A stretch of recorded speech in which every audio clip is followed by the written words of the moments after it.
So what I want you to do first is to see where you're at. So depending on how you inserted your needles will determine the beginning of your round, so that you know whenever you went around.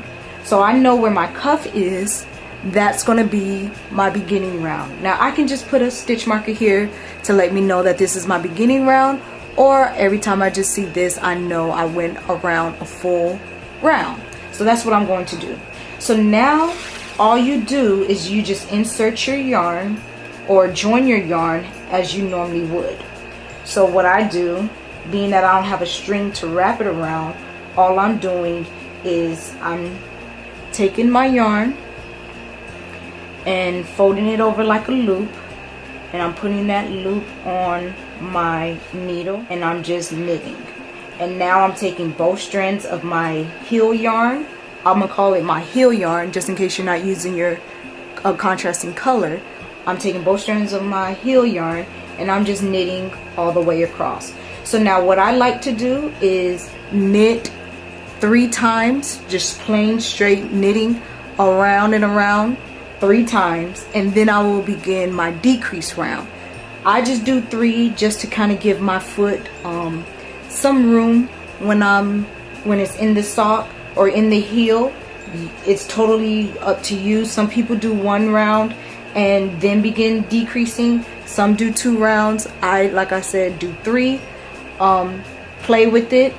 Do your 3, do 3 and see how that fits for you. If that's a looser fit for your heel, then next time do 2, or if it's too loose, if you do 3, then next time do 1.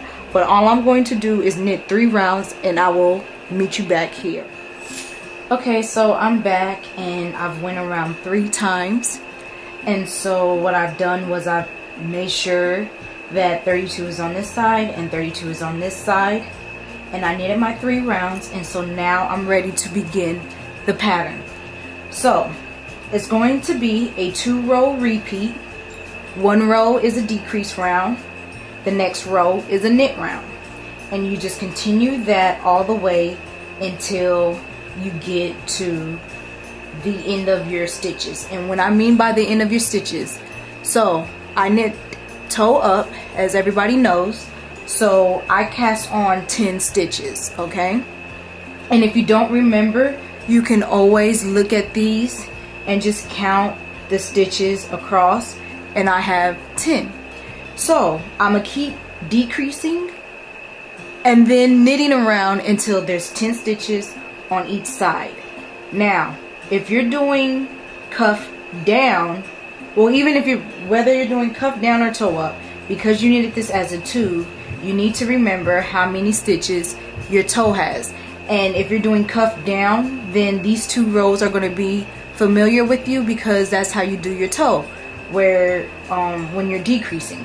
So remember whatever stitches that you casted on or that you ended with your toe, and that's what we're going to do here. So let me go ahead and show you the 2 or the decrease round, because everybody knows how to knit. So like I said, I'm ready to start my decrease round. So I knit 1 stitch,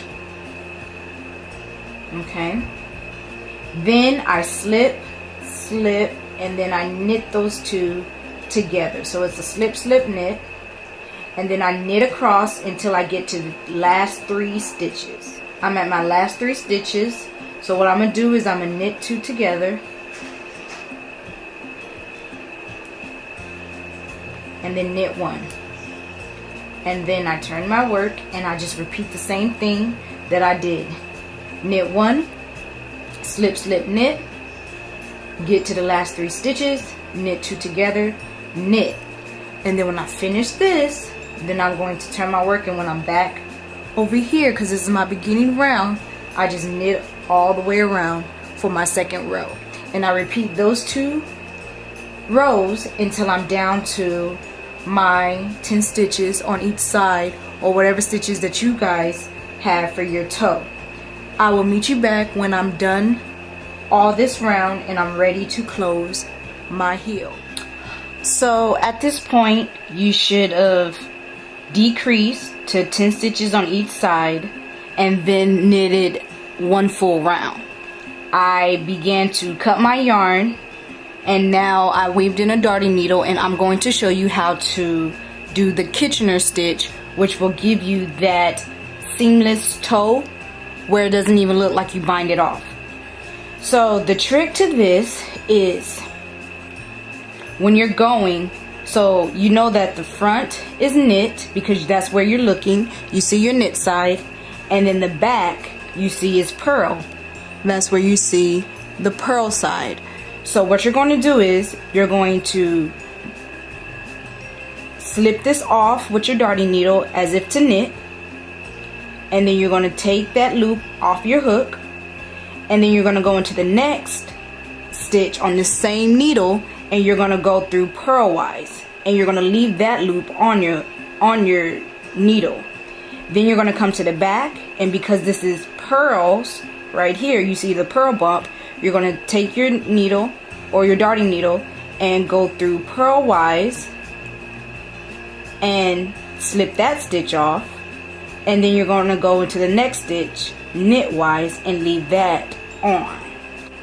This is essentially what we are doing.